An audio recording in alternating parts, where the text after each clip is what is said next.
kita perlu mengulik lagi nih, bagaimana sih solver cara kalibrasi yang tepat gitu untuk mesin kecerdasan sensing gitu.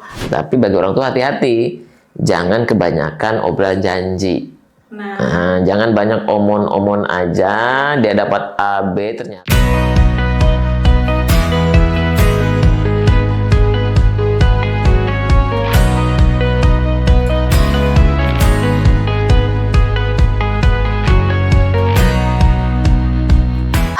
Teman-teman semuanya, selamat datang di podcast Steven Genetik Indonesia bersama dengan saya, Nadia, yang akan memandu teman-teman sekalian untuk bisa diskusi kali ini dengan tamu spesial kita yang luar biasa, ada Solver Hadi Sanusi. Selamat datang Solver di podcast Steven Genetik Indonesia. Terima kasih Bu Nadia.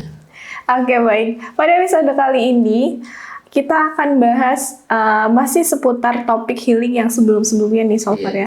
Sesuai dengan mesin kecerdasan. Karena ini menarik banget untuk kita ulik. Karena setiap mesin kecerdasan itu punya caranya masing-masing ya Solver ya. Dan ini menjadi, konsep Steven ini membuat kita menjadi lebih praktis gitu ya. Untuk mengetahui cara healing yang tepat gitu. Healing yang tepat. Nah episode kali ini kita akan membahas seputar cara healing ataupun kalibrasi yang tepat dengan mesin kecerdasan sensing nih Solver. Sensing ya. Oke, sensing ini menarik banget untuk kita ulik ya. Karena ini erat kaitannya dengan kemampuan dia gitu ya, kemampuan mesin kecerdasan sensing ini pada otot dan juga panca inderanya gitu ya. Dan kita perlu mengulik lagi nih, bagaimana sih Solver cara kalibrasi yang tepat gitu untuk mesin kecerdasan sensing gitu. Baik sensing introvert maupun extrovert. Mungkin dua-duanya ini memiliki perbedaan gitu ya dalam hal cara kalibrasinya. Iya, dalam konsep Steven, biarpun sama-sama sensing, tapi mereka distinctive, artinya berbeda satu sama lain. Orang sensing introvert berarti dia didrive dari dalam untuk sesuatu yang dia bisa raba, dia sentuh, dia dengar, itu sensing introvert. Sehingga ketika pun dia melakukan kalibrasinya ada seputar aktivitas gerak, gitu kan. Aktivitas berkeringat. Aktivitas dia melakukan sesuatu yang baru dan dia aktif di situ, berkeringat di situ, mengoptimalkan kekuatan ototnya. Katakanlah suatu saat dia senang dengan berkuda, nanti di suatu waktu dia senang memanah, di suatu waktu dia senang berenang, dan lain sebagainya. Jadi aktivitas yang memicu ototnya untuk berkontraksi, berkeringat, itu aktivitas yang cocok bagi orang sensing introvert. Kalau sensing extrovert justru karena dia didrive oleh dari luar ke dalam, maka dia senantiasa mencari something new, sesuatu yang baru. Entah itu dia senang misalkan kuliner, katakanlah dia senang makan mie, dia cari mie baru seperti apa, atau dia senang kopi, dia cari tempat kopi baru, rasa baru. Bagi orang sensing extrovert itu petualangan yang mengasihkan, karena dia akan punya sifat adventurer ya, petualang. Maka dia menyukai apa, maka dia berpetualang kepada hal yang ia sukai, sehingga dia lebih bersemangat untuk bekerja, lebih bersemangat untuk belajar, dan lain sebagainya. Oke, menarik nih ya. Soal kedua masih sama gitu ya mesin kecerdasannya, tapi beda gitu ya dalam hal cara kalibrasinya kayak gitu. Nah, kalau seperti itu nih Solver, tentang sensing introvert yang dia harus berkeringat gitu ya, harus berkeringat, harus olahraga kayak gitu. Nah, kalau misalnya case-nya gitu, misalnya ada seorang anak gitu ya, anak sensing introvert gitu. Terus kemudian dia kayak udah malas banget nih untuk belajar gitu kan. Terus kemudian udah burn out lah istilahnya dengan aktivitas dia sehari-hari sebagai seorang siswa misalnya. Nah, gimana sih mungkin metode yang tepat gitu ya untuk orang tua tersebut bisa untuk mengajak sensing introvert ini biar lebih happy lagi, biar lebih dia bersemangat lagi dalam belajar kayak gitu. Kira-kira ada tips khusus nggak di Solver? Orang sensing itu ketika dia melakukan sesuatu, dia menginginkan sesuatu yang dia lakukan itu menghasilkan. Oke. Ada sesuatu yang ia dapat. Istilahnya, apa yang aku dapatkan dari aktivitas ini. Kok ada sensing tapi nggak banyak bergerak, nggak banyak berkeringat, nggak banyak beraktivitas? Karena boleh jadi aktivitas itu tidak menghasilkan sesuatu bagi dirinya. Maka berikan reward, hasil yang didapatkan. Dengan hasil itu orang sensing cenderung akan tertarik, bergerak. Ada seorang ibu menyampaikan, pantesan ya anak saya kalau diminta sesuatu itu lama banget, tapi kalau saya tambahkan dengan nanti dapat apa, itu anak saya langsung cepat bergerak.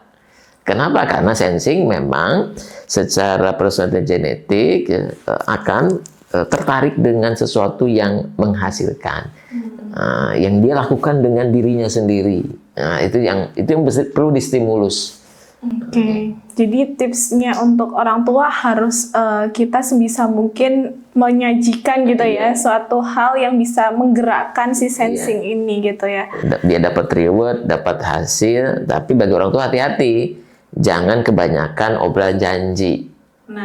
Jangan banyak omon-omon aja, dia dapat A, B, ternyata ketika anaknya sudah melakukan itu, ternyata orang tuanya tidak memberikan apa yang dijanjikan. Itu berbahaya bagi orang sensing. Kenapa? Karena itu mengganggu kepercayaan dia kepada orang tua, dan itu akan membuat dia tidak lagi melakukan apa yang diminta oleh orang tuanya. Oke, berarti jangan asal janji ya sama orang sensing. Dan orang sensing, ketika anak sensing dijanjikan sesuatu dan dia sudah melakukannya, dia akan nagih. Nagihnya sering.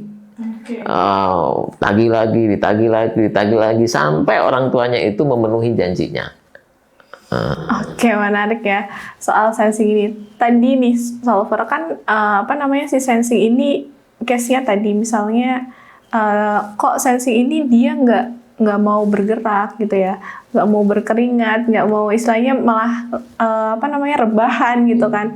Nah itu sebenarnya apa sih yang terjadi dengan si sensing ini? Kenapa dia nggak mau termotivasi untuk bergerak seperti itu? Justru kebalikannya gitu.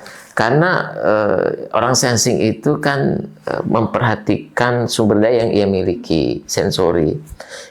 Kalau dia mengeluarkan energi 5, dia ingin dapatin 10. Jadi kalau dia mengeluarkan energi 5, dapatnya 4 atau 3, lebih baik dia nggak bergerak. Karena nggak worth it gitu. Nggak worth it. Kalau saya keluarin 5, saya dapat 6, biar dapat 1 nggak apa-apa. Tapi itu yang ada dalam benaknya sensing. Pernah orang sensing introvert ditanya, kenapa kamu nggak, dia marketing, kenapa nggak prospek orang? Dia katakan, jauh tempatnya, saya harus keluarin ini, biaya untuk transport, nanti saya harus makan. Dia katakan, kata orang sensing, belum tentu dia closing, belum tentu dia beli barang saya. Nah, kadang akhirnya orang sensing yang seperti itu, yang masih di tataran belum mengasah personality dengan baik, jadi hitung-hitungan. Ya kalau kamu nggak keluar ngejual barang kamu, memangnya pelanggan akan datang sendiri ke rumah kamu kan? Enggak. Kamu harus keluar. Nah, tapi orang sensing selalu memperhitungkan sumber daya yang keluar itu berapa, dan saya dapatnya apa. Makanya orang sensing itu senang yang pasti-pasti. Kalau temennya pasti mau beli, dia pasti datangin. Tapi kalau masih 50-50 bahkan nggak jelas, dia lebih cenderung nanti aja. Jangan-jangan sumber daya saya keluar, dianya nggak beli barang saya rugi. Nah itu perhitungannya orang sensing. Oke, tapi kalau kayak gitu terus jadinya dia bisa menghambat dia untuk mencoba gitu ya? Iya, betul. Jadi tiap mesin kecerdasan punya hambatannya. Nah, hambatan orang sensing hitung-hitungan. Makanya sifat negatifnya adalah materialistis. Karena dia hitung-hitungan. Tapi kalau sensingnya sudah berkelas, sudah terasah, justru dia pintar untuk melakukan lobby, membujuk orang ketika jualan sesuatu, karena dia sudah memahami bahwa apa yang dia keluarkan mesti dia akan dapatkan jauh lebih banyak. Oke, jadi dia mencari jalan ataupun solusi gitu ya untuk biar lebih efisien gitu ya. Ya betul, orang sensing, apalagi sensing introvert, orang yang pandai menghemat, orang yang paling efisien. Justru orang yang efisien kan dibutuhkan banyak korporasi supaya nggak banyak kemubaziran seperti itu. Oke, menarik banget nih ya soal mesin kecerdasan sensing yang di sini ada kaitannya dengan kemampuan dia secara personal sebagai seorang sensing, yaitu efisien tadi ya. Efisien tadi. Nah, buat sobat-sobat sekalian nih, untuk para sensing di luar sana, kita coba untuk belajar lagi ya, dan jangan takut untuk mencoba walaupun itu mungkin masih belum pasti ya ke depannya.